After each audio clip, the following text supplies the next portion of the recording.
All right, let's dive right into this explainer. Today, we're unpacking a literally ancient formula for mitigating the miseries of daily life, pulled straight from the Bhagavad Gita. Chapter 6, verse 17, lays out this structured approach to living that honestly promises something that sounds almost too good to be true: the absolute complete mitigation of material pains. But, how do we actually pull that off in our chaotic modern lives? Well, the secret actually lies right there in our most basic everyday habits. I mean, it sounds like an impossible standard, doesn't it? Diminishing all material pains. Most of us just accept chronic stress and exhaustion as the entry fee for being alive today. But the text pinpoints a very specific culprit for our suffering here, and it's extravagance. Specifically, it's how we handle our fundamental bodily demands. It's actually not the crazy external world causing our pain, it's our internal lack of boundaries. And that brings us to the ultimate solution. The path to real relief isn't found through wild indulgence, and it's not about totally escaping the world either.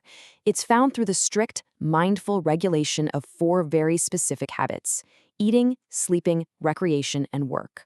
Mastering these 4 areas through the yoga system basically acts as an impenetrable shield against material misery. It's a real game changer. So to truly grasp this, we're going to break down the overarching promise of yoga, and then we'll systematically explore each of the 4 pillars: regulated eating, minimizing sleep, redefining work and recreation, and finally, the end of misery. Section 1. The promise of yoga. Let's start by looking at the actual Sanskrit vocabulary used to describe this foundational guarantee. Now, notice the heavy emphasis on the word yukta, which translates to regulated. This single word is absolutely the foundation of the entire philosophy we're talking about. It pops up multiple times in the original Sanskrit verse, applied to eating, work, and sleep. And to be clear, it's not about harsh suppression. It's about regulation, the conscious, measured application of our energy. We're just making sure we aren't doing too much or too little. So why go through the effort to strive for yukta? Well, because mastering it leads directly to duḥkha-hā, literally the diminishing of material pains. There is a direct, unbreakable cause and effect relationship here. Regulation is the input, and the diminishing of pain, that is the guaranteed output. The absolutely crucial takeaway here is that extravagance in our bodily demands actively blocks our spiritual advancement. Think about the 4 primal demands of the physical body: eating, sleeping, defending, and mating. When we just let the body dictate the terms without any limits, we completely stall our progress. The yoga system of regulation steps in as the ultimate cure. It reins in that extravagance so real, meaningful advancement can actually happen. Moving on to Section 2, Pillar 1, regulated eating. How exactly do we regulate what we eat to reach this higher state? According to the text, eating is only truly regulated when we train ourselves to accept exclusively prasadam, or sanctified food. This means food that is meant specifically for human consumption and, crucially, has been prepared and offered for a higher spiritual purpose. We're stepping entirely away from just satisfying our own personal cravings. Specifically, the acceptable items to be offered to Lord Krishna are vegetables, flowers, fruits, grains, and milk. By eating only these specific items, a person is automatically trained. It's like a built-in filter for purity. You basically learn to entirely reject food that falls outside the category of goodness. Pretty brilliant, right? All right, Section 3, Pillar 2, minimizing sleep. Let's see how this intense regulation applies to our most powerful bodily demand for rest.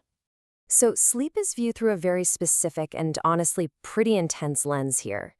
It introduces the concept of avyartha kalatvam.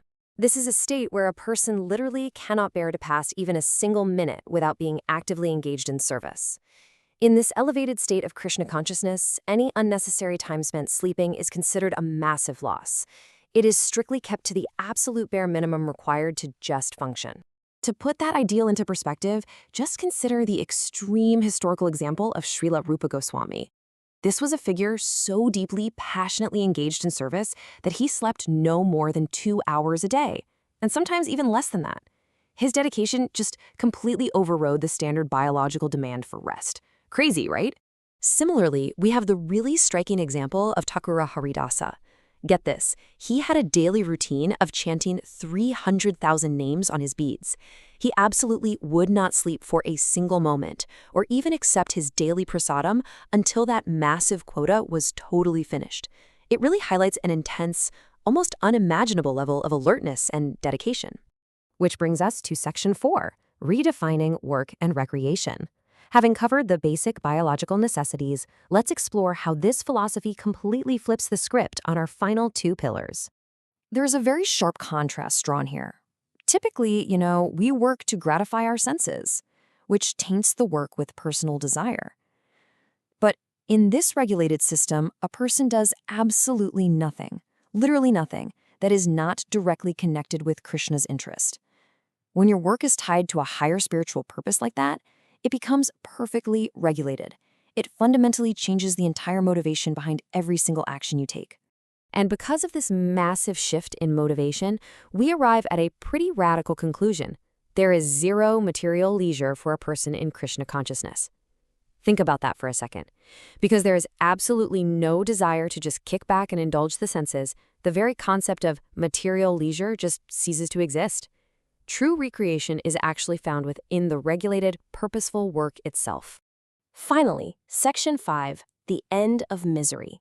Let's see how all of these demanding practices build to that ultimate goal we talked about at the very beginning. So by systematically adopting these 4 steps, accepting only sanctified food, staying highly alert by minimizing sleep, dedicating all your work to a higher interest, and completely eliminating material leisure, a practitioner achieves total regulation. They essentially take the raw, chaotic demands of human nature and channel them perfectly. It's like taking a wild river and using it to power a dam. And all of this leads to a powerful absolute guarantee, because this person is regulated in their work, their speech, their sleep, and all other activities.